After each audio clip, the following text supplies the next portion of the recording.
जय श्री ओम नमः सिद्धेभ्य। एस सुरासुर मणु सिंध वंदिदं धोदगादिकं ममलं प्रणमामि वड्ढमानं तीर्थं धम्मस्कातारं शेषे पुण्यतीर्थयरे ससौव सिद्धे विशुद्ध भावे समणीयणादंसं चरित तव वीर्यायारे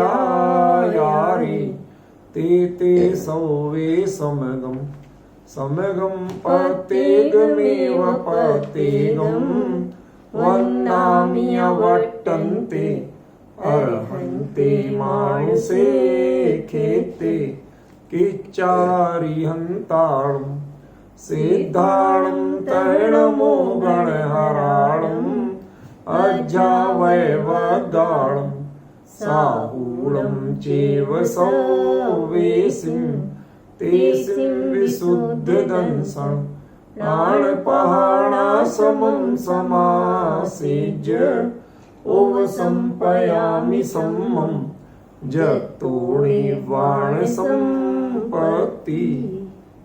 प्रवचन सार परमागम गे तत्व प्रज्ञापन अधिकार गाथा 198 पृष्ठ 381। सौवाबाध वियुक्तो समन्त सौवक्ख सोकणाणो भूदो अखातीदो झादी अणखो परम सोकम। इसका शब्दार्थ और पहले शब्द का अर्थ ये हम कर चुके थे, वह अब द्वारा नहीं ले रहे हैं। आज अपना विषय समंत सवक्ख सोकणाढ्ढो, ये विशेषण विशेष रूप से है। शब्दार्थ इसका बताया था मैंने। समंत माने समोर से, सव माने सभी, अक्ष माने अक्ष, सोख माने सुख, प्राण माने ज्ञान और अड्डो माने समृद्ध। ठीक है। अब प्रश्न ये इसमें 2-3 हैं छोटी छोटी। समंत माने सब ओर से का मतलब क्या? टीकाकार आचार्यों ने इसका अर्थ सभी आत्म प्रदेशों से लिया है। ठीक है ना। लेकिन एक चीज हमें विचारना होगी कि यदि हम इसका अर्थ मात्र क्षेत्र या प्रदेशवाची लेंगे तो सुख यह प्रदेश पर केंद्रित चीज नहीं है अकेले। सभी प्रदेशों में आप भाई प्रदेश प्रत्यक्ष आप कहें तो वो तो बात समझ में आती है। जो रहस्यपूर्ण चिट्ठी में टोडरमल जी ने प्रश्न किया था, उन्हें मुल्तान से जो चिट्ठी आई थी उसमें जो प्रश्न आया था, और टोडरमल जी ने बताया कि केवली के आत्मा अनुभूति के काल में प्रदेश प्रत्यक्ष होता है, जबकि अन्य छद्मस्त जीवों के वह स्वानुभूति मात्र प्रत्यक्ष होता है, प्रदेश प्रत्यक्ष नहीं। तो वह सुख का वेदन उन्हें प्रत्येक प्रदेश में हो रहा है, कोई छूट नहीं रहा। ये बात तो चलो इतने अर्थ में तो ठीक है, लेकिन एक बात बताइए, जो सामान्य छद्मस्त जीव हैं उन्हें जो आत्मानुभूति होती है, उस अनुभूति के काल में उन्हें सुख का वेदन प्रत्येक प्रदेश में होता है कि नहीं? तो नया क्या हुआ? मेरा प्रश्न समझ में आया कि नहीं? भाई ठीक है, वो प्रदेश प्रत्यक्ष नहीं कर पाते, प्रदेशों को नहीं देख पाते, लेकिन होता तो उन्हें भी पूरे प्रदेशों में है ना। तो नया क्या हुआ? पॉइंट समझे। समंत सब ओर से का मतलब वह किसी भी पक्ष से दुख का लेस मात्र भी नहीं है, किसी भी रूप से। कोई लोग हम आपस में कहते हैं, हाँ सब आजकल तो हम बहुत सुखी, बहुत बढ़िया, सब अनुकूलता, पर हमने जीवन में बहुत दुख के दिन देखे। समझ गए ना? बहुत कष्ट सहे। बहुत लोग प्राय ऐसे कहते ना, क्या है ये? आपको सुख का दुख का स्मरण तो है, ठीक है ना। लेकिन उनके लिए जो अतीत काल में दुख भोगे थे, क्या अभी भगवान को उसका स्मरण है? कि स्मृति उनकी होती नहीं तो स्मरण होगा कहां से? वो तो जो कुछ है प्रत्यक्ष ज्ञान है। अब समस्या समझ में आ रही कि नहीं आ रही? वो जो कुछ भी है उन्हें तो सब कुछ प्रत्यक्ष होता है। स्मृति तो उसे हो जिसे परोक्ष ज्ञान हो। अब पॉइंट पकड़ में आया क्या कहना चाहता हूं? वो जो दुख के एक एक क्षण किस किस गति में, किस किस पर्याय में, किस किस रूप में जो कुछ हुए, वो दुनिया के तो चलो जो प्रत्यक्ष है सो है, अपने भी तो प्रत्यक्ष है, लेकिन वह प्रत्यक्षता उनके अनंत आनंद को बाधित नहीं कर पाती है।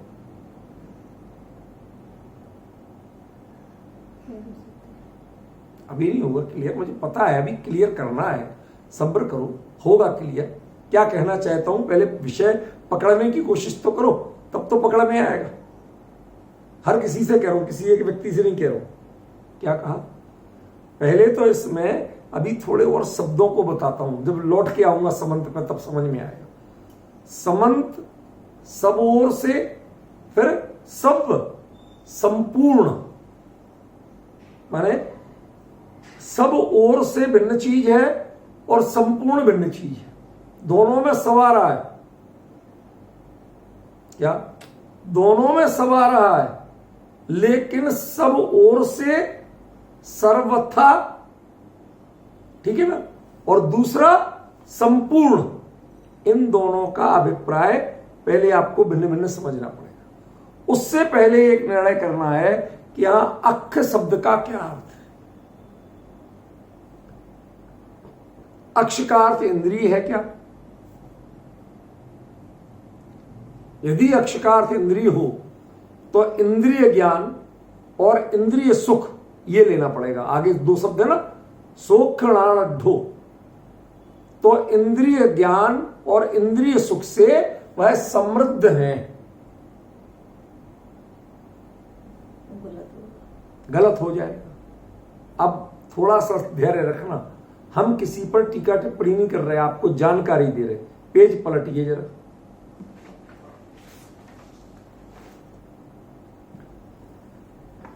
देखिए आचार्य जयसेन साहब क्या कहते हैं। समंत सवक्ष सोक्षणाढ्ढो, मिल गया जयसेनाचार्य साहब की टीका में। समंततः सामस्थ्येन स्पर्शनादि सर्व अक्ष सौख्य ज्ञानाढ्या। स्पर्शन किसका भेद है? इंद्रिय का है ना।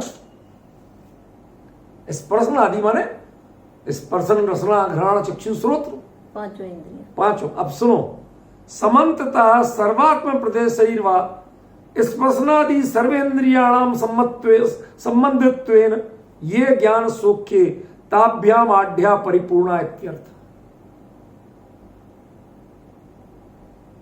आप जरा शांत मन से सोचना, ये मैंने नहीं छापे, मैंने नहीं लिखा है, ख्याल में ना, ये हमारे आचार्यों ने लिखा है। हम खाली चर्चा कर रहे हैं कि कुंद आचार्य देव क्या कह रहे हैं और यहां बात क्या कही जा रही है, आपको जरा विचार करना। केवली के इंद्रियाधीन ज्ञान और सुख की कल्पना भी की जा सकती है क्या? नहीं। नहीं ना, पक्का किया जा रहा है। मैंने आपको सिर्फ बताया पढ़ के, उसका उनका अभिप्राय जो है वो अभी बताऊंगा। वो पूरी तरह से नेगेटिव नहीं है, लेकिन शुरुआत दूसरी जगह हो गई। आलाप पद्धति आचार्य देवसेन का एक ग्रंथ है, उसमें आप पढ़िए।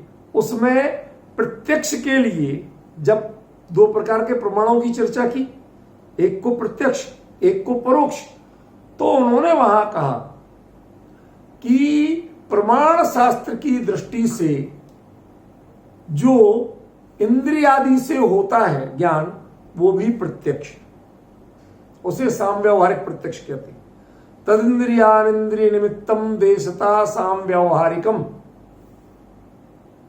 ठीक है, लेकिन फिर जब सिद्धांत पे जाते हैं कि तत्वार्थ सूत्र जी में, वो सूत्र जी का नाम लेते हैं कि वहां पर इनको परोक्ष कहा और मात्र अवधि ज्ञान, मनाप्रय ज्ञान, केवल ज्ञान को ही प्रत्यक्ष कहा कि नहीं कहा?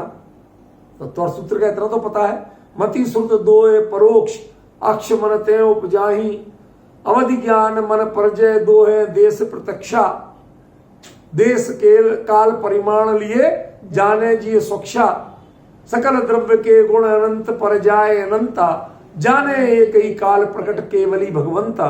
ये सब आपने पढ़ा है ना? नहीं पढ़ा हो तो बताओ, पढ़ा है ना? यदि पढ़ा है तो मेरा प्रश्न है अब आपसे, वो जरा ध्यान देने की बात है। क्या? बहुत गंभीर बात कहना चाहता हूं। उस ग्रंथ में आलाप पद्धति में अक्ष शब्द के दो अर्थ दिए, दो व्याख्याएं दी। एक जो अक्षणोति जानाति ज्ञान साधन रूपेण इति अक्षाणी इंद्रियाणी, जो ज्ञान के साधन संसार अवस्था में, ऐसे अक्षाणी इंद्रियाणी, इंद्रियों को भी अक्ष कहा।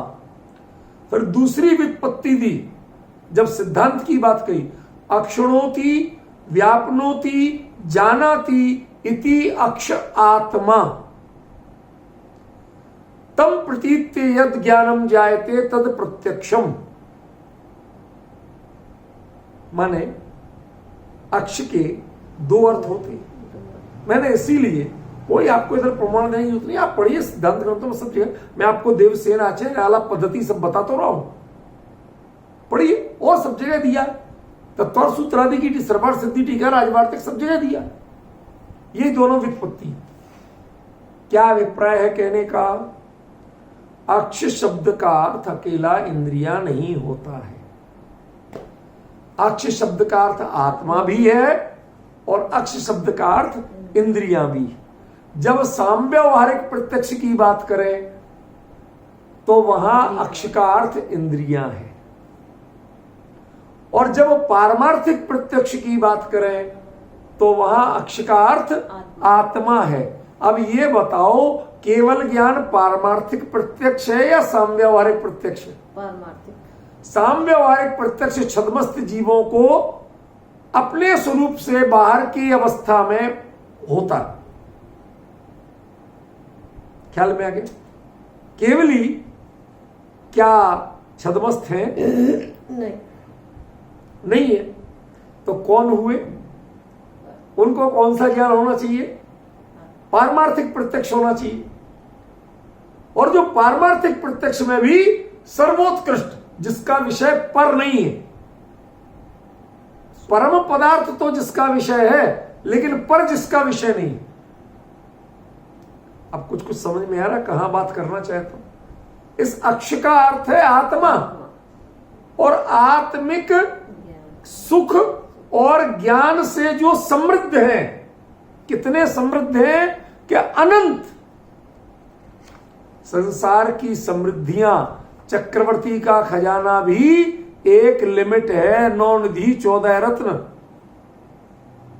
उसके बाद उसकी भी सीमा समाप्त हो जाती है। सौधर्मेंद्र, उसकी भी संपत्ति की सीमा है, कुबेर की संपत्ति की सीमा है कि नहीं है? एक अकेला केवल ज्ञान जो कैवल्य है, वो कैवल्य में अनंत दर्शन, अनंत ज्ञान, अनंत सुख सब आ जाएंगे। जो कैवल्य है वह वास्तव में अनंत होता है। वह ज्ञान भी इतना अनंत है कि लोकालोक उसके लिए छोटे पड़ जाते।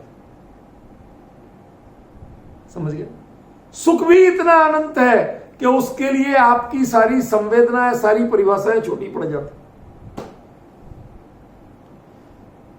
कैसा सुख, कितना सुख, जितनी आप कल्पना कर सकते हो उन सबसे वो बहुत आगे। समझ में आ रहा? थोड़ा थोड़ा। तो उससे समृद्ध कब? कि जिसकी कभी समाप्ति ना हो, जिसका कभी अंत ही ना हो, वो है समृद्धि की निशानी। और हम अकड़ते हैं, अरे बहुत पैसे, बहुत मालदार आसामी। कितना है भैया? हिसाब लगाया? कैलकुलेटर आपका हिसाब लगा पाता है कि नहीं लगा पाता? लगा पाता तो बेकार। समझ गए? क्यों? वो शांत है, उसका तो अंत आ गया। उसका अंत आपको कैलकुलेटर में प्रत्यक्ष दिख रहा है कि अनंत नहीं है। और जो अनंत नहीं है मतलब आप समृद्ध नहीं हो, उससे आप समृद्धि को प्राप्त नहीं हो सकते। अरबों की संपत्ति हो, क्यों? अरबों की संपत्ति हो, दो तरह से एक मिनट में शांत हो सकती है। शांत माने शांत नहीं, शांत माने अंत सहित। कैसे? जुए में दांव पे लगा दो और हार जाओ, एक तो ये। और दूसरा, राजा जनक की तरह सपने में चले जाओ कि राज छिन गया, पाठ छिन गया, घर परिवार वाले छूट गए। क्यों? भटकते हुए किसी तरह पहुंचे किसी देश में, फटे हाल, भूख के मारे हालत खराब। वहां देखा कोई सेठ सदाव्रत बांट रहा, सदाव्रत माने जो आजकल के भंडारा बोलते ना, और वो सबको दे रहा। ये लास्ट में बैठ गए जाके, जब तक इनका नंबर आया खत्म हो गया। फिर कहा साहब वो बर्तन में खिचड़ी जो जल गई थी थोड़ी, वो बची है, कहो तो वो दे दूं। वो ही दे दो भैया, बहुत भूख लगी है। तो वो दी एक पत्तल में रख के, तो इतने में एक चील ने झपट्टा मारा और वो भी ले गई। अब कैसी हुई? ये आपकी जो अनंत समृद्धि थी ना कहने की, वो एक क्षण में शांत। कहां गया वो राजसी वैभव? आंख बंद और अगला क्षण। समझ गए? ये सब संसार के जितने हैं, ये सब कैसे हैं? ये कभी स्थायी नहीं हो सकते, कभी अनंत नहीं हो सकते, कभी आपका साथ नहीं दे सकते। समृद्धि वो है कि आप जी भर के फूंको, जी भर के उपभोग करो, लेकिन कभी जिसका अंत ना काल से आएगा, ना द्रव्य से आएगा, ना क्षेत्र से आएगा, ना भाव से आएगा। इसलिए समंत शब्द का प्रयोग किया। द्रव्य, क्षेत्र, काल, भाव, चारों से, अकेले क्षेत्र से परिपूर्णता नहीं है। वो भाव में भी उससे आगे ज्ञान और सुख की कल्पना तीन लोक में केवली भी नहीं कर सकते। आज आप जितने भी सुखों की बात करो, वैभव की बात करो, उससे बड़ा वैभव वाला कोई ना कोई मिल जाता है कि नहीं मिल जाता? हर कोई ऊंट पहाड़ के नीचे आता है। एक लोक में मुहावरा है, ऊंट आया पहाड़ के नीचे, माने इसका प्रतीकात्मक है, माने हर किसी से बड़ा व्यक्ति मौजूद है। ठीक है? लेकिन जिनके आगे कोई केवली के अनंत ज्ञान में देखा तो भी इससे अधिक ज्ञान और सुख उस अनंत ज्ञान में भी नहीं झलक पाया किसी के। समझ गए ना? ये देखो, समंत सवक्ख सोखणाढ़ो। अभी तो आपको शब्दार्थ पे ही हूं मैं, बहुत ज्यादा गहराई में गया नहीं। अभी तो जाना है, उतरना है। एकदम से उतार दो तो हार्ट फेल हो जाए, घबरा जाते आदमी, पकड़ नहीं पाते। जितनी चाहे उतार हो, धीरे धीरे धीरे धीरे लेके चलो, घबराहट नहीं होती। शिखर जी के पहाड़ से पार्श्वनाथ स्वामी की टोक से सीधा किसी को फेंक दो, गिर तो जाएगा नीचे, लेकिन फिर गड़बड़ी हो जाएगी। उसे धीरे धीरे धीरे धीरे दाएं बाएं करते करते उतार लाते हैं, तो पता ही नहीं चलता इतना पहाड़ कैसे उतर आए। 9 किलोमीटर उतर आते, लेकिन टोक से सीधा फेंकोगे तो नीचे तो तब भी आ जाएगा, लेकिन वो नहीं आएगा, वो ऊपर ही जाएगा, देह आएगी नीचे। तो हमें क्रम से समझना चाहिए, हमें क्रम से आपको लेके चलना। पहले आपको ये अक्ष शब्द का अर्थ ख्याल में आ गया, फिर कहते हैं और अड्ढो, अड्ढो माने समृद्ध। समृद्धि किसका नाम है? समृद्धि है जिसका कभी अंत नहीं हो। कितने ही खर्चे, कितने ही उपभोग करें, परंतु कभी किसी रूप में जिसका अंत नहीं हो, उसका नाम है अनंत। उसका नाम है यहां आढ्य, समृद्धि। समझ गए?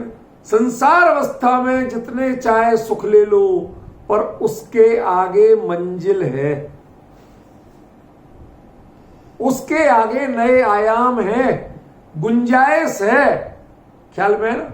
इसके आगे जब कोई गुंजाइश नहीं रह जाती है, तब जिन धर्म में, तब मोक्ष मार्ग में, तब कैवल्य में उसे आढ्य कहा जाता है, समृद्ध कहा जाता है। और जब तक जिससे आगे की गुंजाइश है तो उसे समृद्ध नहीं कहते। समझ गए? ये फाइनल डेस्टिनेशन है। इससे अधिक ज्ञान, इससे अधिक सुख किसी के संभव ही नहीं है। तो मेरा एक छोटा सा प्रश्न है, भाई मैं तो कर तो सकते ही हूं ना, आप ही लोग थोड़ी कर सकते, मैं भी तो कर सकता हूं, कि फिर जो सिद्धों के 8 गुण प्रकट होते हैं, उनमें समकित दर्शन ज्ञान गुरु लघु अवगाहना सूक्ष्म वीरजवान निराबाध गुण सिद्ध के कहते ना, उसमें भी अनंत ज्ञान, अनंत सुख वहां भी प्रकट होते हैं। इसका मतलब यहां प्रकट नहीं थे भाई, सिद्ध अवस्था में प्रकट होते हैं ना, यहां प्रकट नहीं थे। ये सही है क्या?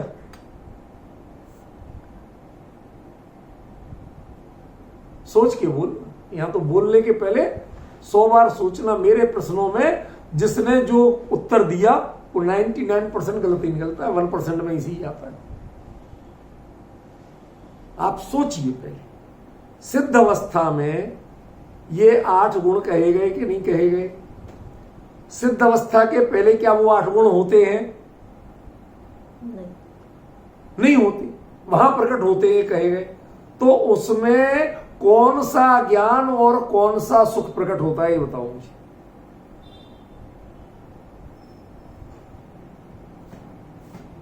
यही ज्ञान और सुख अक्षय हो जाता है। तो अक्षय तो यहां अक्षय नहीं, यहां जो केवल ज्ञान प्रकट हुआ तो क्या ये अक्षय नहीं था? इसे अनंत ज्ञान कैसे कहा? अनंत चतुष्टय कैसे कहा? मैं आपको किसी पॉइंट पे ले जाना चाहता हूं। हमने अभी तक जिनवाणी में ज्यादातर विषयों को पढ़ा है, परखा नहीं। क्या पढ़ना, सीखना, याद करना, सुनना, सुनाना, ये सब क्षुद्र क्षोभसम की बात है। लेकिन जब कोई उस काम को हमें खुद के लिए करना है तो आपकी सोच बदलती है। नहीं आया समझ में? आप किसी के लिए, जैसे किसी के घुटने बदले जाना है, ऑपरेशन होना है, तो पिता का घुटनों का ऑपरेशन होना हो तो बेटा उसके लिए हॉस्पिटल चुनता है, डॉक्टर चुनता है, पार्ट चुनता है, कौन सी कंपनी का लेना, सारा कुछ करता है। कोई चीज में कमी होती है? नहीं होती। अब मैं प्रश्न पूछना चाहता हूं कि वही चीज यदि वो अपने लिए कर रहा हो तो उसके चुनने और निर्णय करने में अंतर आएगा या नहीं? मेरे पॉइंट समझ रहे हैं? भाई अब वही पार्ट लेना था तो वो पार्ट पिताजी, अब कितने भाई साहब, ये पार्ट 20 साल तक तो चल जाता है। बहुत है भाई साहब, 80 के तो हो ही चुके, और कितने जी, और क्या करना ज्यादा बड़ा पार्ट लेके। अब अपने लिए लेना है, भले ही 80 के हो गए हो तो भी अब क्या करोगे? भाई डॉक्टर साहब ऐसा है, तुम तो 19-20 पता नहीं कितनी आयु है, जोर है, हम अभी दोबारा कौन कराएगा ऑपरेशन? आप तो बढ़िया से बढ़िया डाल दो। देखो अंतर आ गया, अंतर आ गया, जिज्ञासा का, निर्णय का अंतर आ गया। मैं यही कहना चाहता हूं, जो याद करते हैं, सुनते हैं, सुनाते हैं, पढ़ते पढ़ाते हैं, समझते समझाते हैं, वो सब पराश्रित क्रिया है। दूसरे के लिए कर रहे आप, वो क्षयोपशम का पेट भर रहे आप। यहां पर जो वर्णन कुंदकुंदाचार्य देव ने किया है वो क्षयोपशम की दृष्टि से नहीं किया है, वह स्वयं समझने गए थे कि इसमें आगे हमें क्या होगा। जिस भूमिका में अभी हूं, इससे अगली भूमिका में मुझे क्या होगा, उसको साक्षात देखने गए थे। समझ गए? और जो साक्षात देखा वो यहां लिखा है। इसलिए आप थोड़ा सा गंभीरता से लीजिए इस विषय। एक व्यक्ति खुद के लिए अपनी अगली मंजिल छू के आया। क्या मैंने कहीं पढ़ा था, किसी प्रथमान योग के ग्रंथ में या कहां पढ़ा मुझे याद नहीं आ रहा, बहुत साल, कम से कम 30-35-40 साल हो गए तब पढ़ा था। उसमें आया कि केवली समुद्घात जो होता है तो उसमें कहते और जगह तो फैलते हैं, प्रदेश में वो फैलते हैं, लेकिन एक बड़ी बात आती है कि सिद्ध सलाह को भी वो कहते हैं साहब वो तो इसलिए थोड़े से भगवान कल्पना की, कल्पना ये वास्तविकता नहीं है कि साहब भगवान कहते हैं चलो इस बहाने वो भी छू आएंगे जहां हमें जाना है। एक स्पर्श सुख का एक भाव, कल्पना, हमने वो भी छू लिया, सिद्ध सलाह को भी छू के आया, हाँ भैया यहां रहना है, अब आगे हमें अनंत काल तक यहां रहना, उसको भी छुआ है। ऐसी किसी ने कल्पना व्यक्त की थी। समझ गए? किसी प्रथमान योग में जहां तक रही होगी, किसी कथा में ऐसा प्रकरण आया था। अब मुझे याद नहीं आज वो कहां का है, क्या है, लेकिन मूल बात पता है। मैं ये कहना चाहता हूं, कुंद कुंद किस भाव से गए थे कि मुझे ऐसा केवली, ऐसे सिद्ध बनना है, this is my road map. मैं अपना रोड मैप जानने गया, दूसरे के लिए नहीं, अपने लिए। समझ रहे कितना बड़ा अंतर है इस शब्द में। समंत संवक्ष सोक्षणाढ़ो, वो भगवान जो है केवली परमात्मा, वह अनंत ज्ञान, अनंत सुख से अड्ड समृद्ध है। और वह सुख कैसा है? अख, आत्मा का, वह किसी इंद्रिय का नहीं। इंद्रियों का सुख बटा हुआ होता है। एक इंद्रिय मजा ले रही है, इंद्रिय की दृष्टि से कह रहा हूं, मजा और वैसा नहीं कह रहा हूं, और दूसरी इंद्रिय उसी समय कष्ट भोग रही है। जैसे आपको बहुत तेज भूख लगी थी, बहुत तेज भूख लगी, आपने कहा जो है जल्दी दे दो, दे दिया, खाने लगे। अब क्या हुआ? खाने लगे तो क्या हुआ? उसी समय लाइट चली गई, जो पंखा चल रहा था वो भी बंद हो गया। अब स्पर्श इंद्रिय का कष्ट और रसना इंद्रिय का मजा दोनों साथ है कि नहीं? घ्राण इंद्रिय का कुछ जलने का मसाला छोंक, उसकी अब स्मेल लग रही, क्यों? एग्जॉस्ट चिमनी बंद हो गई, तो अब लग रही कि नहीं लग रही? तो इसका कष्ट और उसी के नीचे रसना इंद्रिय का आनंद, ये दोनों चल रहा है कि नहीं चल रहा? समझ रहे? इंद्रिय ज्ञान और इंद्रिय सुख में बंटवारा है, कोई अपने आप में परिपूर्ण है ही नहीं। जितने चाहे जोड़ लो, कुछ ना कुछ एक समस्या खड़ी रहेगी। यहां क्या कहा? जो भी ज्ञान और सुख है वह क्या है? वह आत्मज्ञान और आत्म सुख है, आत्मिक है। वह पराधीन नहीं है, पर का नहीं है, पर से मिलने वाला नहीं है। और आत्मा में जितना मिल सकता है उसमें से कुछ बाकी नहीं है। ये है सभ्य शब्द का अर्थ। मेरा पॉइंट समझे? माने आप अधिकतम अपने अनुभूति में कितना अधिकतम सुख पा सकते हो, वो सारा केवली को उस समय मिलता है। सिद्धों के लिए कोई नया सुख नहीं मिलता। उनके लिए 8 गुण क्या कहेंगे वो चर्चा अलग है, अभी बताऊंगा, पहले समझ लो। ये अधूरा नहीं है, इनसे बेहतर कोई सिद्धों को नहीं मिलता है। समझ गया? फिर अंतर क्या है? अंतर इतना कहा गया कि जो शरीर का संयोग है अनंत अवस्था में, तो जो एकादश जिन्हें सूत्र है तत्वार्थ सूत्र में कि केवली के 11 परिचय हो सकते हैं, यद्यपि उनका कारण नहीं है मौजूद तो नहीं होते, लेकिन उनका कर्म का सद्भाव है। समझ गए? और वहां उस कर्म का भी अभाव है। पॉइंट समझ गए? संभावना का भी अभाव है। इसके लिए मैं एक दृष्टांत देता हूं, सरल। आप कहीं जा रहे, सब कल्पना करिए संबित शिखर जी की वंदना पे चल रहे हैं, ठीक है ना?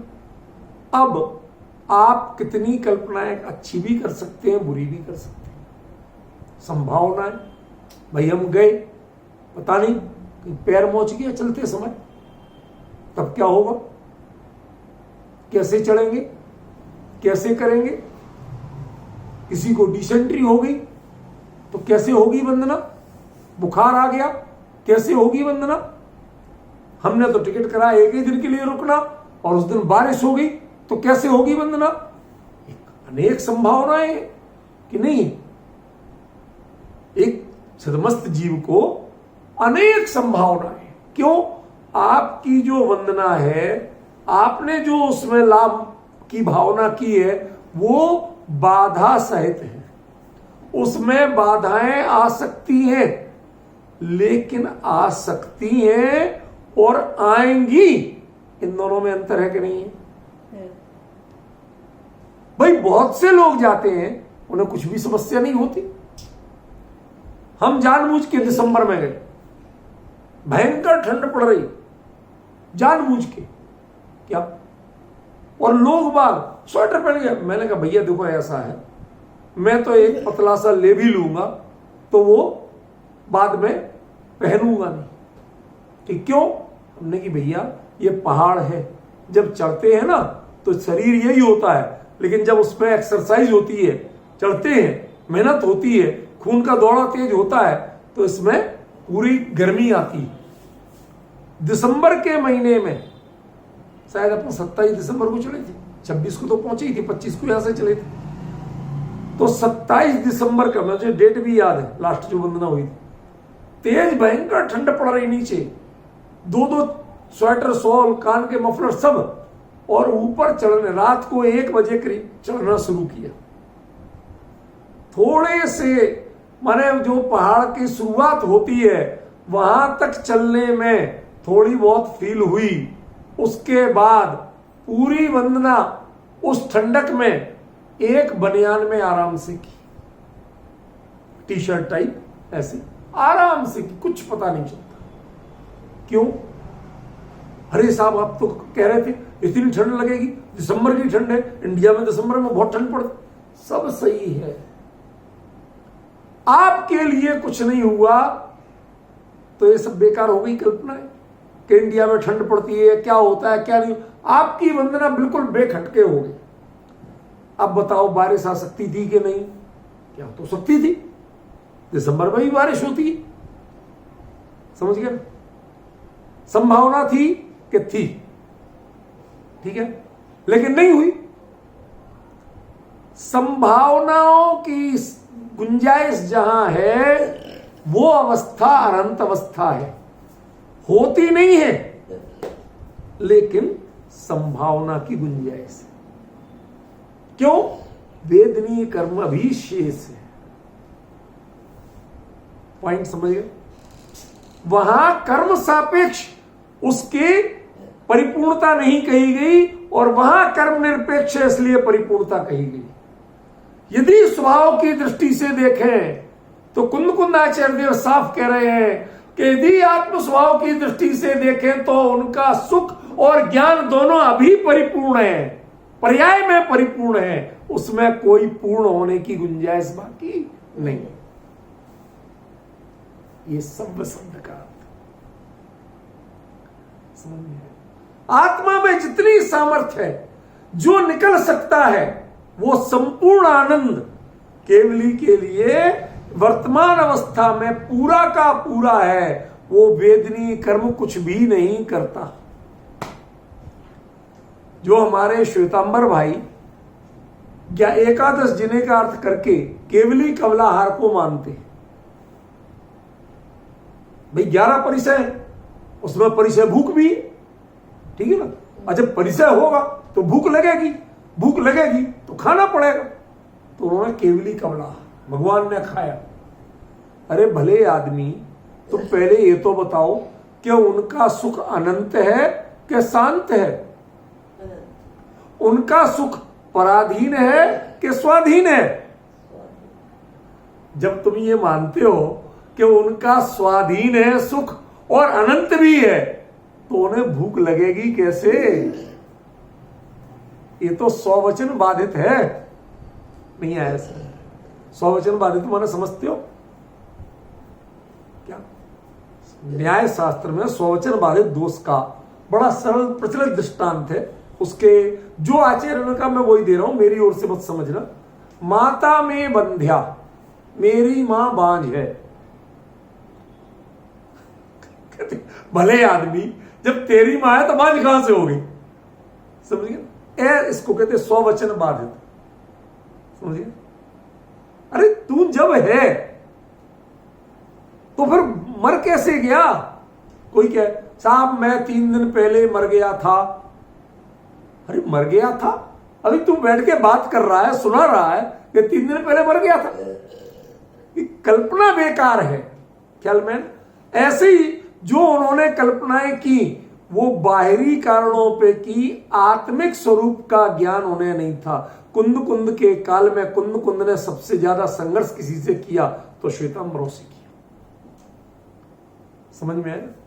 जो आप ये कल्पनाएं करते हो कि भगवान को परिचय होते हैं, उन्हें भूख लगती है, प्यास लगती है, फला होता है, ढिमका होता है, अरे भाई जिनके लिए स्वाधीन अनंत सुख कोई बाकी नहीं रहा, ऐसा परिपूर्ण ज्ञान और परिपूर्ण सुख जिनके लिए मौजूद हो, उनके लिए परिसहों की कल्पना नहीं की जा सकती है। यदि आप करते हो तो आप दया के पात्र हो। आपको इतनी भी अकल नहीं है, इतनी समझ नहीं है कि स्वाधीन सुख किसे कहते हैं और अनंत सुख किसे कहते हैं, इसकी आपको समझ नहीं है। ख्याल में वहां पर अब देखो, जो हम जयसेनाचार्य ने दिया उसका मर्म बता रहा हूं। केवली अवस्था में इंद्रियां मौजूद हैं कि नहीं है? सोच के बोल लो, है कि नहीं है? मात्र द्रव्येंद्रिय मौजूद है, भावेंद्रिय नहीं। क्यों? भावेंद्रिय ज्ञानात्मक है, द्रव्येंद्रिय आकार पौद्गलिक है। द्रव्येंद्रिय तो है, भावेंद्रिय हो जिसके तो उसको तो छदमस्त होगा, वो केवली हो ही नहीं सकता। समझ गए? जिसके पराश्रित ज्ञान नहीं होगा उसे भावेंद्रिय हो नहीं सकता। ठीक है ना? तो अब बताओ, इंद्रियां हैं उनके कि नहीं है? क्या द्रव्येंद्रिय? तो द्रव्य ये शरीर उनका है क्या? तो ये कहा तो जाते ही है। अब आप धीरे धीरे लौट रहे ना, धीरे धीरे आप अपनी सफाइयों पे आ रहे ना। यही तो हम कह रहे कि ये सब कहने की बातें हैं, वास्तविकताएं नहीं है। ख्याल में? ये जो श्वेतांबरों ने जितनी कल्पनाएं की, केवली के स्वरूप पर जितने अपलाप किए, कुंद कुंद ने कहा मैं अपनी आंखों से जाके केवली को देख के आऊंगा और फिर बताऊंगा कि केवली का स्वरूप क्या है और केवली होते कैसे। उनके ऐसी चीज हो सकती है या नहीं, ये प्रत्यक्षदर्शी है कुंद कुंद। अब अंतर समझ रहे हो क्या गजब है। मतलब प्रवचन सार ऐसे ऐसे समाधान देता है जिनके आगे कोई तर्क, कोई युक्ति, कोई प्रमाण टिकते ही नहीं है कहीं। सब ओर से अभी समंत बाकी है, सब ओर से, सब ओर से माने अकेला द्रव्य क्षेत्र काल भाव नहीं। आप सबसे बड़ा पॉइंट ये है कि जो ज्ञान में सब कुछ अपना अतीत प्रत्यक्ष है, लेकिन उस अतीत का संवेदन, बताओ, नरकों के दुख भोगे राजा श्रेणी जब केवली होंगे तो उनके ज्ञान में उनकी नरक अवस्था झलकेगी कि नहीं झलकेगी? कुणिक ने जो उन्हें सताया था वो झलकेगा कि नहीं झलकेगा? झलकेगा। लेकिन क्या उसका वेदन उन्हें होगा? सोचिए जरा, क्या गजब रूप है कि जो चीज परोक्ष भी नहीं है, कल्पना भी नहीं है, एकदम प्रत्यक्ष दिख रहा है, लेकिन पराई तो नहीं, अपनी चीज का तो पता हो, अपने से तो जुड़ान हो ही जाता है। कहते कोई जुड़ान का प्रश्न नहीं। क्यों? क्योंकि वह दुख आत्मा में प्रवेश किया ही नहीं था। अमृतचंद्राचार्य देव इसके लिए लिखते हैं समय सार में, बहिर बहिर लुंठती, वो पर्याय में ऊपर ऊपर लौटता है, पर्याय में तक प्रवेश नहीं करता, द्रव्य स्वभाव में तो क्या प्रवेश करेगा? ख्याल में? इसलिए सब ओर से का मतलब मेरे द्रव्य, मेरे गुण और मेरे पर्याय, किसी में कोई गुंजाइश नहीं है कि आप उसको द्रव्य अपेक्षा तो कह सको कि हाँ पहले यही द्रव्य था या इसकी ही पर्याय थी जो नर नारकादि रूप थी। कहते ये सब बेकार की बातें हैं, आत्मा की नर नारकादि रूप पर्याय होती नहीं। ज्ञान दर्शनादि पर्याय तो कह सकते हैं, लेकिन नर नारकादि नहीं। और ज्ञान दर्शनादि में भी जो क्षोभसम रूप पर्याय है वो आत्मा की नहीं, जो औदैक रूप पर्याय है वो आत्मा की नहीं, क्योंकि क्षोभसम और उदय ये संज्ञा कर्मों पे लागू पड़ती है, आत्मा पे लागू पड़ती नहीं।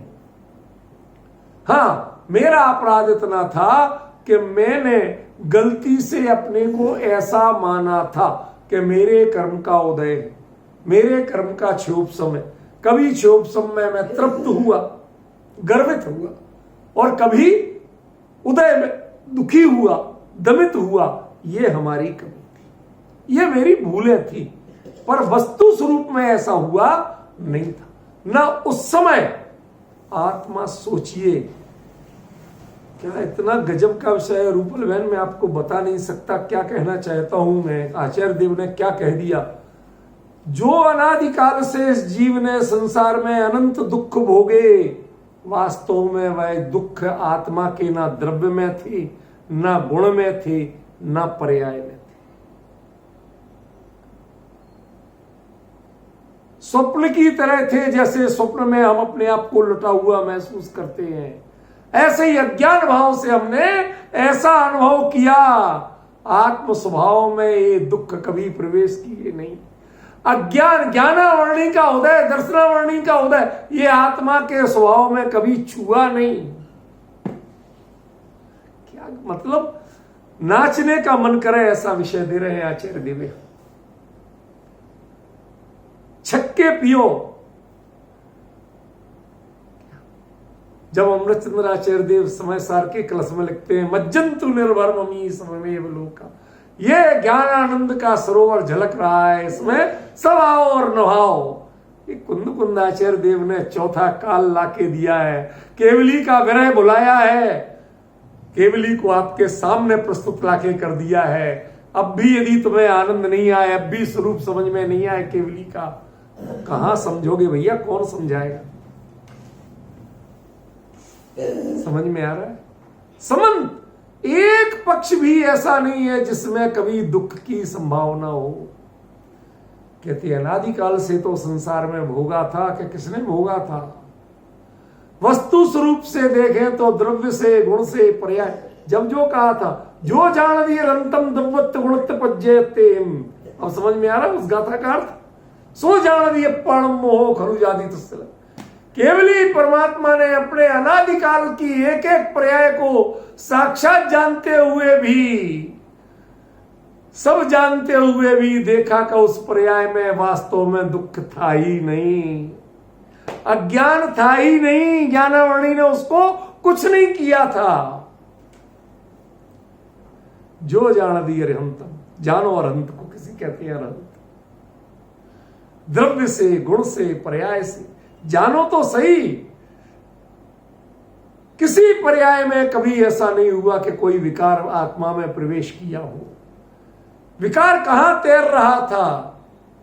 जैसे पानी में तेल तैरता है, पानी में प्रवेश नहीं करता, ऐसे ही विकार अज्ञान में तैरता है, ज्ञान स्वभाव में प्रवेश करता नहीं।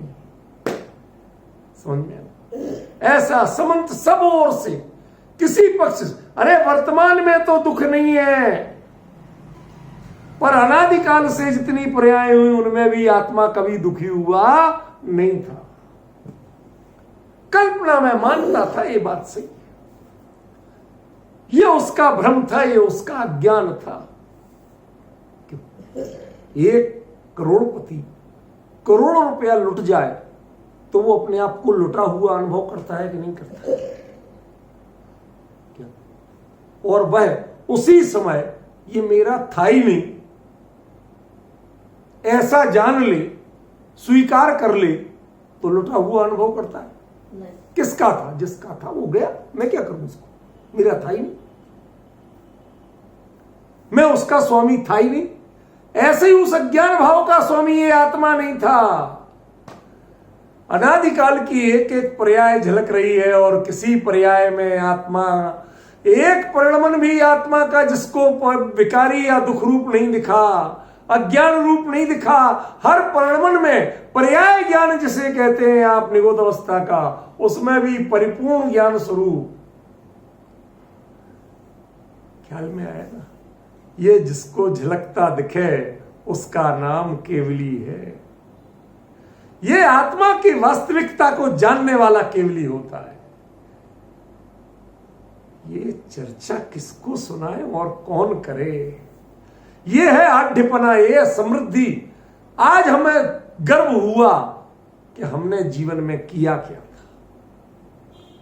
उस समय हम विकारी नहीं हुए थे, जिस समय का बोझ हम छाती पे लिए घूम रहे थे कि हमने शायद कुछ विकार कर दिया।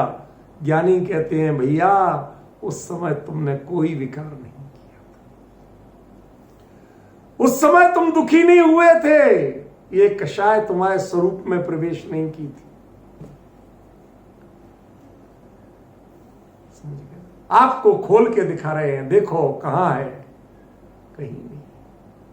ऐसा केवल अनंत जैसा जानते हैं, ऐसा मैं जिस क्षण जान लूं, अपने आत्म स्वरूप को जान लूं, क्या होगा? मोह खलु जादी तस्लयम।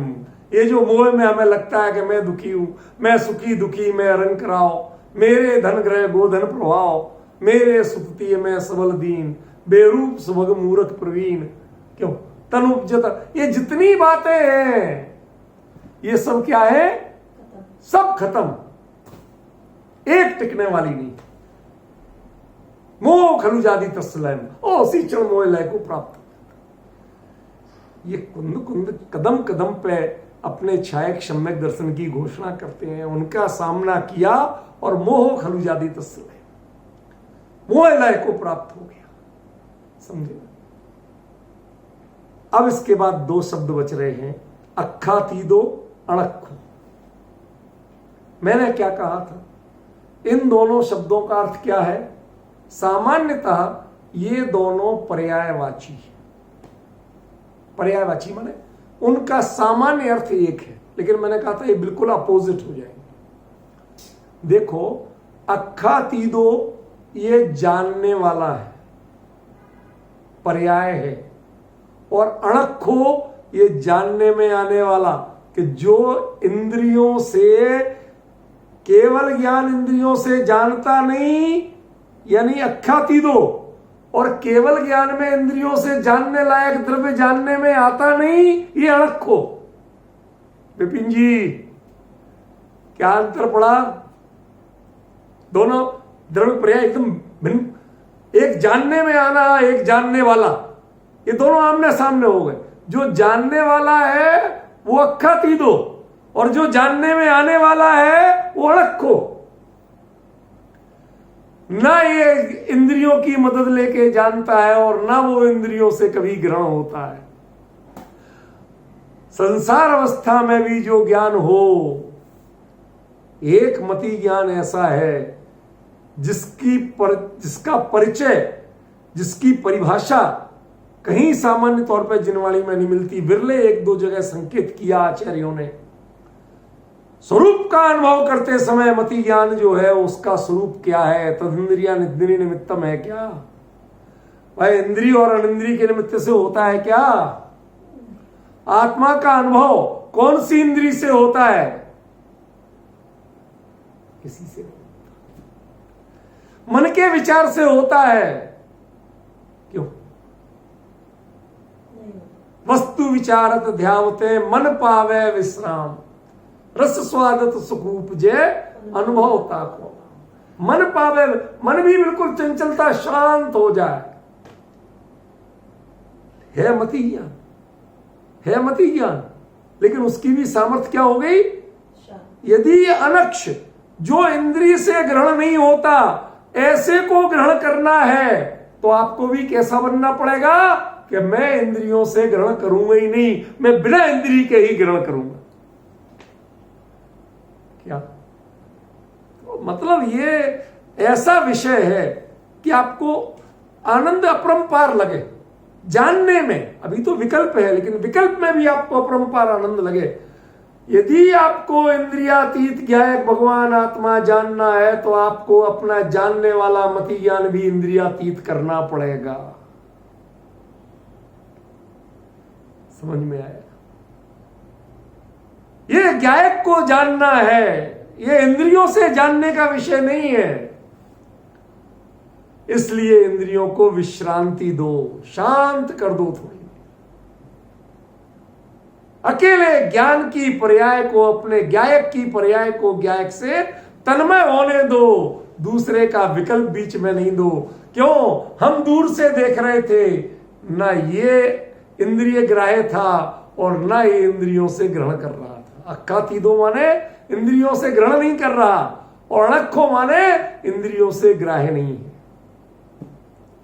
अब दोनों एक राशि के मिले। क्या? जन्म पत्री मिलाते ना लोग, शादी विवाह दुनिया के संसार के कामों के लिए। अब ये पूरे 36 गुण मिले। अधिकतम गुण कहते हैं ना, 36 गुण होते। ये 36 के 36 गुण मिले। क्या कि ना मैं इंद्रियों से ग्रहण होता हूं तो कहते महाराज मैं भी इंद्रियों से ग्रहण करता नहीं। क्या? दोनों ऐसे एक दूसरे के आमने। इंद्रियां हैं, केवली के इंद्रियां हैं, द्रव्य इंद्रियां हैं, उसके बावजूद उनसे वो जो उनका ज्ञान है उनका उपयोग करता नहीं, और जो ज्ञायक है वह इंद्रियों से ग्रहण होता नहीं। ऐसा स्वरूप जो है, ऐसा जब जो हो जाए, सब बैठी रहे बगल में चीज और हम उन्हें एक नजर नहीं देखें।